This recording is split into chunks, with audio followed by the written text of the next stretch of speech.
बच्चों, हम लोग कृतिका पुस्तक का एक पाठ जिसका नाम है साना साना हाथ जोड़ी, इसके बारे में कल चर्चा की गई थी। आज भी इसी से संबंधित चर्चा हो रही है। साना साना हाथ जोड़ी जो पाठ है, यह एक यात्रा वृतांत है और यात्री है मधु कांकरिया, लेखिका है, तो यात्रा करती है। सिक्किम की राजधानी गंगटोक से योमथांग के लिए यात्रा कर रही हैं। यात्रा करने का मकसद है प्रकृति का आनंद लेना, देखना कि प्रकृति के कौन कौन से रूप वहां हैं और जीवन पर उसका क्या असर पड़ता है। तो और जो उन्होंने अनुभव किया यात्रा के दौरान, उस अनुभव को उन्होंने इस पाठ में व्यक्त दिया है। तो कई तरह की बातें इस पाठ में लिखी गई हैं। लेखिका यात्रा पर निकल चुकी है, जीप से यात्रा कर रही है और जिस जीप पर वह सवार है उसके साथ उसकी एक सहेली भी है जिसका नाम है मनी, और जो ड्राइवर है वह गाइड का भी काम करता है। अतः जहां जहां लेखिका को कुछ नई चीज दिखाई देती है, जिसकी जानकारी की उसे इच्छा होती है, जानने की इच्छा होती है, उसके बारे में वह जितेंद्र नार्गे से, जो गाइड का काम करता है और ड्राइवर भी है, पूछती है और वह जितेंद्र नार्गे तो सब तरह की बात बताता चलता है। लेखिका यात्रा पर निकल चुकी है और मैंने कल बताया था कि सिक्किम जो भारत का एक राज्य है, पूर्वोत्तर राज्य है और चीन की सीमा से जुड़ा हुआ वह राज्य है। वहाँ बौद्ध धर्म के लोग मानने वाले रहते हैं और इसीलिए लेखिका जब यात्रा पर निकलती हैं तो जहां तहां बौद्ध पताकाएं दिखाई देती हैं, कहीं प्रेयर व्हील दिखाई देती है और एक जगह है कभी लॉन्ग स्टॉक नामक स्थान पड़ता है।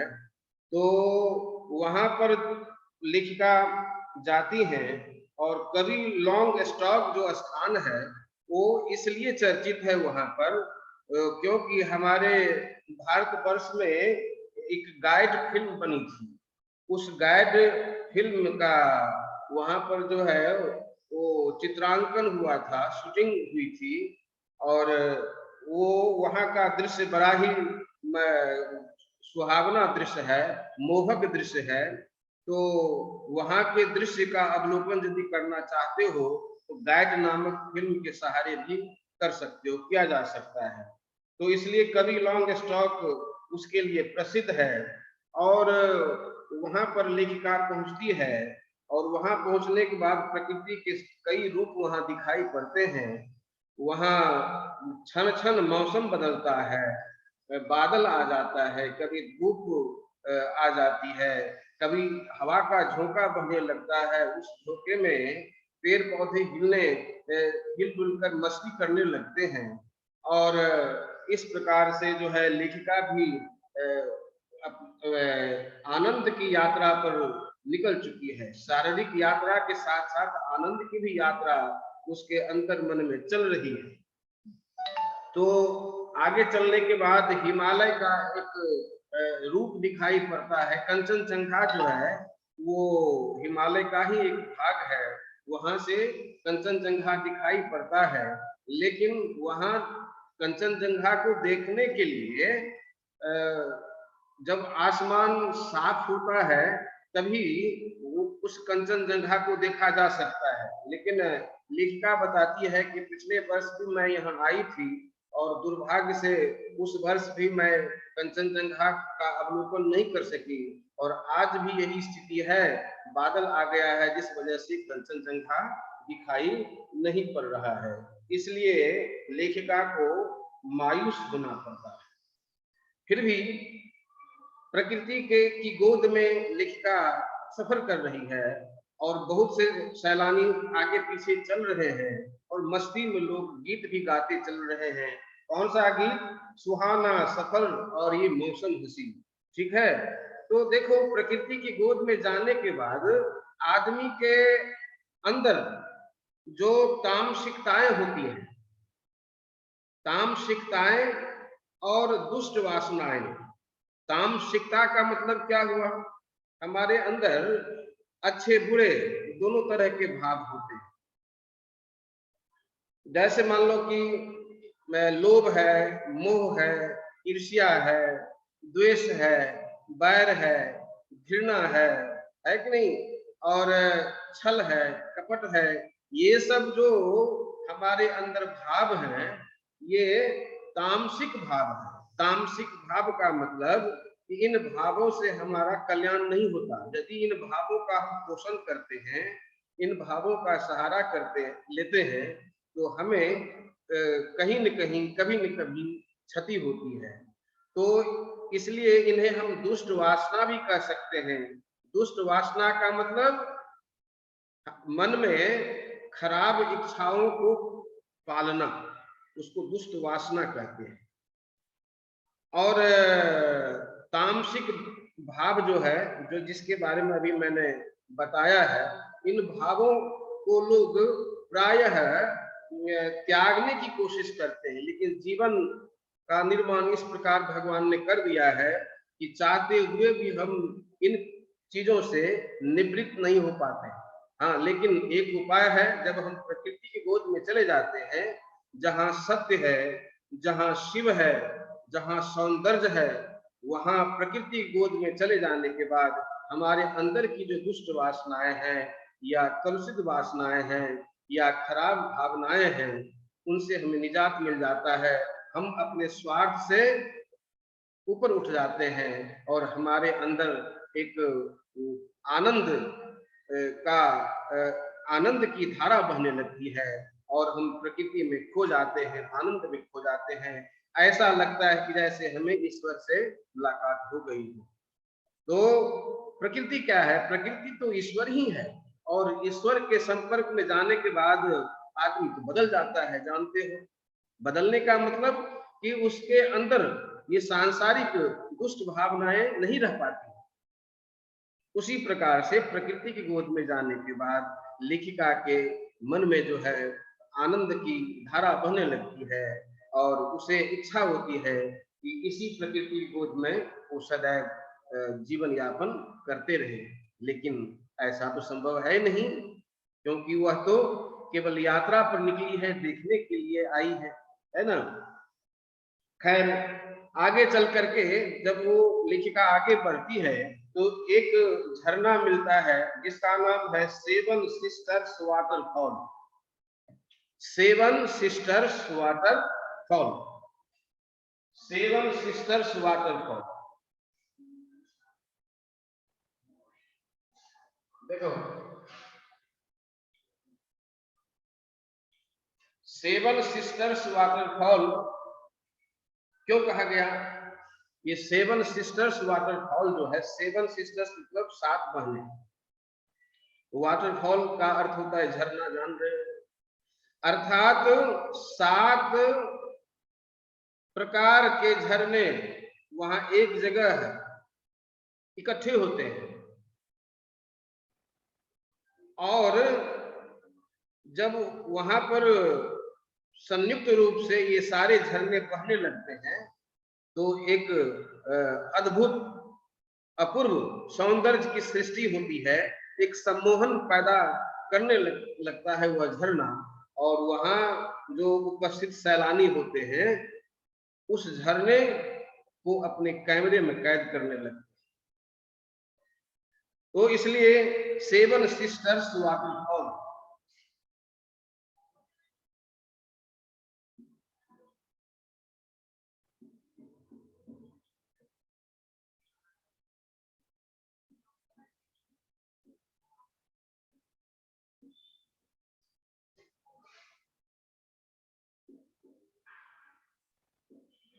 ये 7 सिस्टर्स वाटरफॉल है और झरने का नाम है। वहां जब जाओगे तो इस प्रकार से देखने को मिलेगा। तो इस प्रकार से जब लेखिका उस 7 सिस्टर्स वाटरफॉल को देखने लगती है नजदीक से, तो उसका मन काव्यमय हो उठता है, सत्य और सौंदर्य को उसका मन छूने लगता है और एक प्रकार से लगता है कि देश और काल की सरहदों को पार करके लेखिका का मन शाश्वत होने लगता है। काल और देश और काल, वहां जो नदी बहती है, वहां जो झरना बहता है, वह शाश्वत है, सतत प्रवहमान रहता है। और जब लेखिका उसे देखती है तो देखने के बाद उसके सौंदर्य का जो असर उसके मन मस्तिष्क पर पड़ता है, तो उसका मन जो है मन मयूर नाच उठता है सहसा। और लेखिका को लगता है कि अंदर जो आनंद की सृष्टि हो रही है वह देश और काल से परे है। मतलब कि देश और काल कहते हैं, देश कहते हैं सीमा को और काल कहते समय को। जब कोई भी चीज समय सीमा से बाहर चली जाए और समय से बाहर चली जाए तो उसको कहते हैं देश और काल के परे होना। ठीक है, मतलब कि कोई ऐसी चीज होती है जो किसी खास जगह के लिए होती है, कुछ ऐसी चीजें होती हैं जो खास समय के लिए महत्वपूर्ण होती हैं, लेकिन कुछ ऐसी भी चीजें होती हैं जिनका महत्व सदैव बना रहता है। समय बीतता चला जाएगा लेकिन उनका महत्व कम नहीं होता। इसलिए हम वैसी चीजों को क्या कहेंगे, काल से परे हो जाना, देश से परे हो जाना। मान लो कि जो चीज भारतवर्ष के लिए है, वो उस चीज को यदि संसार के सभी देश महत्व देने लगे तो हम क्या कहेंगे, देश की सीमा से वो चीज बाहर चली गई है। इसलिए वहां जो सौंदर्य की रचना हो रही है, सृष्टि हो रही है, तो वो देश और काल से परे है। आगे, हाँ, लेकिन जब लेखिका आनंद में मग्न हो जाती है तो अचानक एक तरफ उसकी नजर चली जाती है,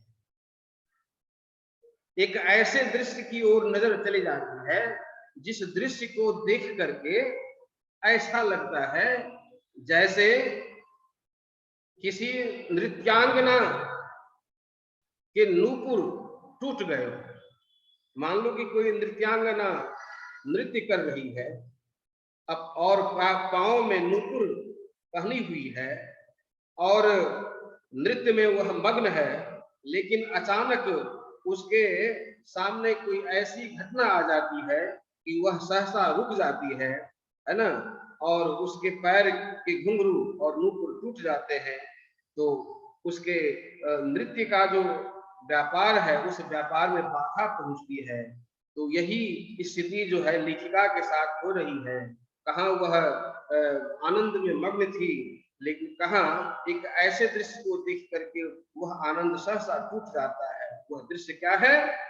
वह दृश्य है वहां के रहने वाले लोगों का जीवन, कठिन जीवन, संघर्षमय जीवन, यथार्थ जीवन, जहां जीने के लिए कठिन संघर्ष करना पड़ता है स्त्रियों को, पुरुषों को। वहां मौत है, वहां संघर्ष है ना, लेकिन फिर भी लोग उन अभावों में भी जीने के लिए मजबूर है। तो लेखिका इस दृश्य को देख करके सहसा ठिठक जाती है और उसका मन जो है वो क्या कहता है कि उसके मन पर एक अजीब सा असर होने लगता है। वह चिंतित हो जाती है कि इतने अनुपम सौंदर्य के बीच में यह कैसा यथार्थ, यह कैसा सत्य जो देखने लायक नहीं है, जो होना नहीं चाहिए। लेखिका कहती है कि गूंथे हुए आटे के सदृश स्त्रियां, मतलब कोमल शरीर वाली स्त्री होती है, लेकिन उन स्त्रियों के हाथों में हथौड़े और कुदाल। ये कैसा विरोधाभास है? जिन स्त्रियों को भगवान ने बनाया, इतना सुंदर और कोमल शरीर दिया, उन्हीं स्त्रियों के हाथों में हथौड़े और कुदाल। ये कैसा यथार्थ? हाँ, लेकिन यह सत्य है, ऐसा करना पड़ता है। वहां की स्त्रियां पत्थर तोड़ तोड़ कर सड़कें बनाती हैं और पुरुष से ज्यादा कठिन मेहनत करती है वहां की स्त्रियां। तो हाथ में हथौड़े और कुदाल लेकर के वो क्या करती हैं? पत्थर को तोड़ तोड़ कर सड़क का निर्माण करती हैं।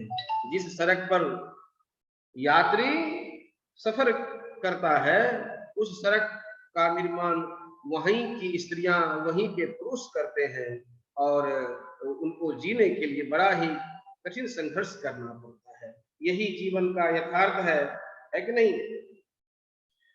तो लेकिन लेखिका इन चीजों को देखने में जब लग जाती है तो जितेन टोकता है कि मैडम, यह संपूर्ण भारत का दृश्य है। हमारे देश में जहां तहां इस प्रकार के दृश्य देखने को मिल जाएंगे। झारखंड में चले जाओ, बहुत से आदिवासी स्त्रियां इस प्रकार के काम करती हैं। वहां भी तुमको जीवन की सच्चाई की झलक मिलेगी, तुम्हें पता चलेगा कैसा यह जीवन है। एक ऐसा जीवन जहां पर क्या कहता है कि सुख सुविधाओं का ढेर लगा हुआ है कि नहीं? और एक ऐसा जीवन जहां कठिन यथार्थ में जीने के लिए लोगों को मजबूर हो जाना पड़ता है। तो इस प्रकार से विरोधी जीवन तुमको जहां तहां मिल जाएंगे। तो गाइड जो है वह रोकता है, कहता है कि आप इतने पैसे लगा करके जिन चीजों को देखने के लिए आई हैं, उन चीजों को देखिए। ये तो जहां तहां आप देख ही लेंगी। लेकिन लेखिका कहती है कि नहीं, ये जहां तहां देखने की चीज नहीं है, यह समझने की चीज है। क्या समझने की चीज है? कि यहाँ के लोग कितना देकर कितना प्राप्त कर रहे हैं। मतलब कि ज्यादा देते हैं लोगों को और प्राप्त क्या करते हैं? प्राप्त उनको कुछ भी नहीं होता, बहुत कम प्राप्त होता है। मतलब कि इस माने प्रकृति को सजाने के लिए यहाँ क्या कहता है, सैलानियों का आवागमन हो सके, है कि नहीं? टूरिज्म वहां पर पनपे और डेवलप्ड हो, इसके लिए यहाँ के लोग दिन रात कठिन मेहनत करते हैं और उससे लाभ भी मिल रहा है। लेकिन अपने जीवन के प्रति उतनी सजगता वहां है नहीं। लोग बहुत ही कठिन मेहनत करके तब इस प्रकार के काम करते हैं। तो लेखिका जो है आश्चर्य में पड़ जाती है। आगे क्या है? लेखिका देखती है और दृश्य देखती है। क्या? वहां के जो बच्चे हैं उनको पढ़ाई लिखाई में बड़ी कठिनाई होती है, क्योंकि पहाड़ी एरिया है, इसलिए बहुत दूर दूर स्कूल होता है और पहाड़ों पर चढ़ चढ़ करके स्कूल जाना पड़ता है। तो वहाँ पढ़ाई लिखाई भी बहुत कठिन कार्य है। बच्चों को बड़ी कठिनाई से पढ़ाई लिखाई करनी पड़ती है। तो बच्चों को भी देखा इस प्रकार से, पहाड़ी बच्चे और वहाँ की युवतियां चाय के बागानों में काम करती हैं। देखो कि पहाड़ी इलाके में चाय की खेती खूब होती है। सिक्किम है, दार्जिलिंग है, ये सब जो वहाँ पर क्षेत्र हैं, इन क्षेत्रों में चाय की खेती बड़े पैमाने पर होती है। तो वहाँ के लोग, वहाँ की स्त्रियां चाय के बागानों में क्या कहता है कि काम करती हैं और बोकू बोकू नामक एक परिधान होता है, ड्रेस होता है जो स्त्रियां पहनी हुई होती हैं। और पीठ पर जो है डोको, डोको कहते हैं, एक बड़ी टोकरी होती है, तो पीठ पर जो है डोको बांधी हुई होती हैं। और उनका ड्रेस जो है बोकू, जो सिक्किम परिधान है, उसे पहन करके वो लोग चाय के बगान में काम करती दिखाई देती हैं। और लेखिका जो है उनको देख करके माने अच्छा भी लगता है और बुरा भी लगता है और हैरानी भी होती है, क्योंकि वहां के लोगों को ऐसा करना पड़ता है। आगे चल करके लायुंग नामक एक स्थान है। ये गौर करने की चीज है, ध्यान देना कि गंगटोक से लेखिका युमथांग के लिए सफर पर निकली है। गंगटोक से 149 किलोमीटर की दूरी पर युमथांग नामक स्थान है, वो लास्ट स्पॉट है, पड़ाव है। जो सैलानी उधर जाते हैं घूमने के लिए, तो अंतिम पड़ाव वही है, युमथांग है। तो लेखिका जो है अब बीच में एक स्थान पड़ता है लायुंग, और वहां पर एक छोटी बस्ती है, जो पहाड़ पर वो बस्ती है, और वहां के लोगों को भी देखती है। पेड़ पौधे पशु पक्षी सब कुछ वहां पर अपने लय में, अपने ताल में सब लगे हुए हैं। और जैसे वहां से 500 फीट ऊपर जब वो और जाती है लेखिका, तो कटाओ नामक स्थान मिलता है। और उस कटाओ को जो है भारत का स्विट्जरलैंड कहा जाता है। स्विट्जरलैंड क्या कहता है, कहा जाता है उसके बारे में कि बड़ा ही अनुपम दृश्य वहां पर है, प्रकृति ने बड़ा ही सुंदर ढंग से सजाया है स्विट्जरलैंड को। तो उसी तरह से भारत में भी एक कटाओ नामक स्थान है, जिसे भारत का हिंदुस्तान का स्विट्जरलैंड कहा जाता है। और लेखिका जब वहां पर पहुंचती है, तो वहां एक अलग आनंद का एहसास करती है। और लेखिका मन में सोचने लगती है कि इसी तरह के दृश्य और इसी तरह के क्या कहता है कि प्रकृति के बीच में बैठ करके हमारे देश के ऋषि मुनि अच्छे अच्छे ग्रंथों की रचना किए होंगे। और सच्चाई यही है, हमारे देश में जो वेद हैं, पुराण हैं, उपनिषद हैं, है कि नहीं, या जो रामायण है, तो इस प्रकार से जितने भी धर्म ग्रंथों की रचना हुई है, वो देखोगे उनके जीवन को जब तुम पढ़ोगे, तो तुम्हें लगेगा कि उनका जीवन इस सांसारिकता से एकदम पृथक था।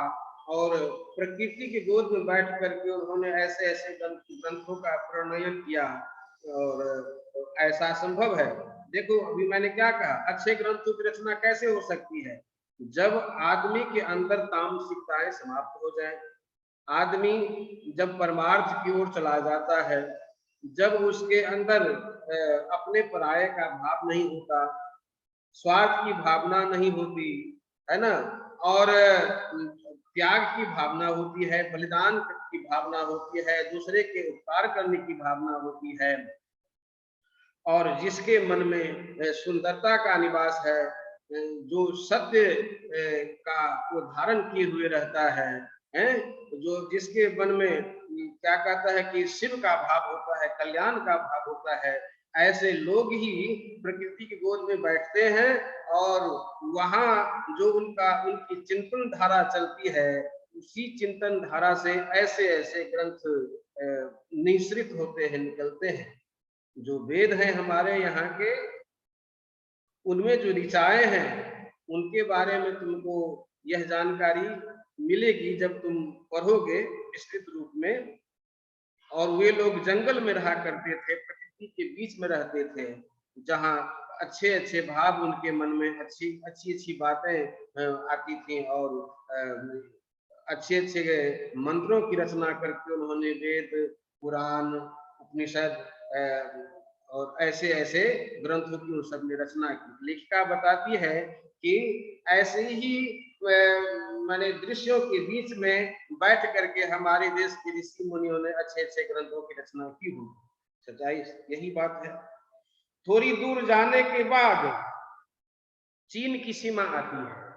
आगे जब लेखिका बढ़ती है तो चीन की सीमा आ जाती है। और जानते हो कि हमारे यहाँ भारत की जो सरकार है ना, वो सीमा पर सैनिकों को रखती है रक्षा के लिए। तो लेखिका जब जाती है, मधु कांकरिया जी जब जाती हैं वहां पर, तो देखती है सैनिक पड़ाव। वहां पर 15 डिग्री सेल्सियस माइनस पर जो है वो वहां के लोग सैनिक ठहरते हैं और बर्फ के बीच उन्हें रहना पड़ता है। और लेखिका ने जब पूछा कि आप लोग यहाँ कैसे रहते हैं, तो उन सब ने कहा कि हम लोग जब सीमा पर रहते हैं और सीमा की रक्षा करते हैं मैडम, तब आप लोग चैन की नींद सोते हैं। सच्चाई यही है। हम लोग जो चैन की नींद सोते हैं, आराम से रहते हैं, ऐसा कैसे संभव हो रहा है? तो सीमा पर हमारे सरहद पर जो है हमारे देश के सैनिक 24 आवर्स 24 घंटे तैनात रहते हैं और शत्रु से हमारी रक्षा करते हैं। तो इस प्रकार से कठिन जीवन वो लोग भी जीते हैं। आगे चल करके लायुंग से यूमथांग की ओर रवाना होती है लेखिका, और वहां जाने के बाद वो पहुंच जाती है, यूमथांग पहुंच भी जाती है। अब पहुंच जाने के बाद सिक्किमी जो लड़कियां हैं वहां पर चिप्स बेचा करती हैं। तो उन लड़कियों से लेखिका ने पूछा कि आप लोग सिक्किमी हैं? कहा कि नहीं, हम लोग भारतीय हैं। ऐसी भावना सुन करके, ऐसी भावना को जान करके लेखिका और गदगद हो जाती है और उसके मन में एक प्रकार से प्रसन्नता का स्फुरण होता है, खुश हो जाती है, सोचने लगती है कि देखो इसके मन में कितनी अच्छी भारतीयता है, वो क्षेत्रवाद नहीं है उसके मन में, वो राष्ट्रवाद है। पूरे राष्ट्र का गौरव उसके मन में है, पूरे देश की भावना उसके मन में है। वो जानती है कि हम सिक्किमी नहीं हैं, हम भारतीय हैं। अर्थात जब हम भारतीय कहेंगे तो उसके अंदर सारे राज्य समाहित हो जाते हैं। तो यह बहुत अच्छी बात है। लेखिका बताती है कि यूमथांग पहुंचने के बाद वहां कुछ कुत्ते मिले, पहाड़ी कुत्ते। तो उन कुत्तों की क्या खासियत है? उन कुत्तों की खासियत यह है कि जब चांदनी रात आती है तब वो भौंकते हैं, नहीं तो दिन में कभी नहीं भौंकते, और रात में भी कभी नहीं भौंकते। भौंकते तब हैं जब चांदनी, जब चांद आ जाता है आसमान में। यह बात सुन करके और हैरत हो गई, सोचने लगी कि यह तो जैसे चांद के उगने पर समुद्र में ज्वार भाटा आते हैं, उसी तरह से इन कुत्तों की बातें हैं, है कि नहीं? कुत्तों के साथ ऐसा ही होता है। चांद को देख करके लगता है कि इनके मन मिजाज पर कुछ ऐसा असर होता होगा जिससे ये भौंकने लगते हैं। तो यह भी एक अजीब बात है। तो इस प्रकार से क्या कहता है कि वहां लोग रहते हैं, लेकिन एक बात की चर्चा और लेखिका करती है। वो क्या? तो जिन जिन पड़ावों पर लेखिका ठहरती हुई आगे की ओर बढ़ती है, वहां पर देखती है सफाई नामक चीज, बहुत सुंदर ढंग की सफाई वहां पर देखती है। उसका राज पूछा जितेंद्र से, गाइड से, कि क्या कारण है कि यहाँ इतने सैलानी आते हैं और फिर भी यहाँ गंदगी नहीं हो पाती? तो गाइड बताता है कि देखिए मैडम, यहाँ के लोग प्रकृति को ईश्वर का रूप मानते हैं। उनका मानना है कि यदि प्रकृति को हम गंदा करेंगे, जूठा करेंगे और उनके साथ हम दुर्व्यवहार करेंगे तो प्रकृति नाराज हो जाएगी और हम सबका जीवन जो है संकट में पड़ जाएगा। इसलिए प्रकृति को ईश्वर का रूप मान करके वहाँ के लोग प्रकृति को कभी क्या कहता है कि गंदा नहीं करते और जूठा नहीं करते, ताकि इससे क्या होता है तो उनके वे सब माने आनंद से वहां रहते हैं और जीवन में किसी प्रकार का संकट नहीं आता है। तो ईश्वर से जोड़ दिया गया है वहां के प्रकृति के रूपों को जोड़ दिया गया है ना। और इसलिए जो है प्रकृति वहां पर सुरक्षित भी रहती है और वहां के लोग भी बड़े सुरक्षित होते हैं। लेकिन हम जब भारतवर्ष देश के मैदानी भाग में आते हैं तो जान ही रहे हो प्रदूषण की कितनी बड़ी समस्या है। हाँ, वहां भी समस्या है, ऐसी बात नहीं है। प्रकृति के प्रति हम लोग उतने सजग नहीं हैं, प्रकृति से हम लोग बदसलूकी करते हैं और उसका दुष्परिणाम भी हमें भुगतना पड़ता है। फिर भी अपेक्षाकृत उधर जो है प्रदूषण कम है और उसकी रक्षा में भी लोग तत्पर रहा करते हैं। तो इस प्रकार से बच्चे साना साना हाथ डोरी जो पाठ है पूर्णतः प्रकृति वर्णन पर आधारित पाठ है और इस तरह का पाठ जो है बच्चों के मन में सौंदर्य की सृष्टि करता है, कल्पना का भाव पैदा करता है। तुम कल्पनाशील बन सको, तुम्हारे अंदर परमार्थ का भाव जागृत हो, प्रकृति के प्रति तुम्हारे अंदर अनुराग पैदा हो, है कि नहीं। तो इसीलिए इस तरह के पाठ जो है पाठ्यक्रम में दिए गए हैं। तो तुम्हें ऐसे ऐसे पाठों को पढ़ करके सीख लेनी चाहिए। क्या सीख लेनी चाहिए कि प्रकृति से प्रेम करो, प्रकृति के प्रति दुर्व्यवहार नहीं करो और प्रकृति की गोद में जाओ, प्रकृति के पास बैठो, ताकि तुम्हारे अंदर जो ये सांसारिकता का जो रंग चढ़ गया है, तुम्हारे अंदर जो अमानवीय रूप बन रहा है, वो क्या होगा, तिरोहित हो जाएगा, वो हट जाएगा। तुम्हारे अंदर शाश्वत प्रेम का भाव पैदा होगा और भाईचारे का भाव पैदा होगा। तुम्हें लगेगा कि सबसे प्यार करना चाहिए, सबसे प्रेम करना चाहिए और जीवन के सत्य को झांकोगे, देखोगे तो तुम्हें अपने जीवन से तुलना करने का अवसर मिलेगा और तुम्हारे अंदर सबके प्रति प्रेम का भाव जागृत होगा, प्रकृति के प्रति प्रेम का भाव जागृत होगा और तुम एक अच्छे इंसान बन सकते हैं। तो बच्चों यह बड़ा ही महत्वपूर्ण पाठ है और इस पाठ में कुछ सवाल भी हैं, प्रश्न भी हैं।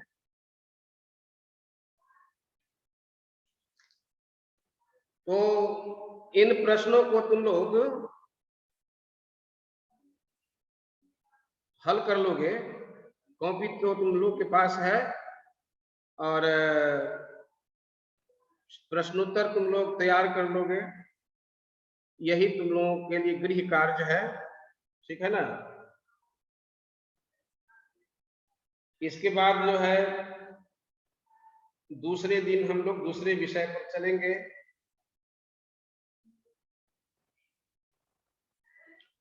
इसके बाद कल हम लोग कन्यादान नामक पाठ के बारे में चर्चा करेंगे। कन्यादान कविता है ना? Yes sir. सर 10D में पढ़ा सर कन्यादान है। ऋषभ रंजन, ऋषभ रंजन, उत्तम चंद्रा, खुशी कुमारी, क्या मेरी आवाज नहीं जा रही है? Yes sir. बोलते क्यों नहीं? सर आ रही है। ये सुमन कुमार कहाँ गया? 10D। Yes sir. क्या पढ़ाया गया है? साना साना हाथ, साना साना हाथ जोड़ी। बात समझ में आ गई? Yes sir. लेखिका कौन है बोलो। साना साना हाथ जोड़ी पाठ की लेखिका नाम बताओ। मधु कांकरिया। मधु कांकरिया, ठीक। कहां से कहां तक सफर करती है, यात्रा करती है, यह बात बताएगी कौन। खुशी कुमारी। खुशी कुमारी बताओ। Yes sir. लेखिका कहां से कहां तक की यात्रा करती है इस पाठ में। से है सिक्किम से। सिक्किम से कहां।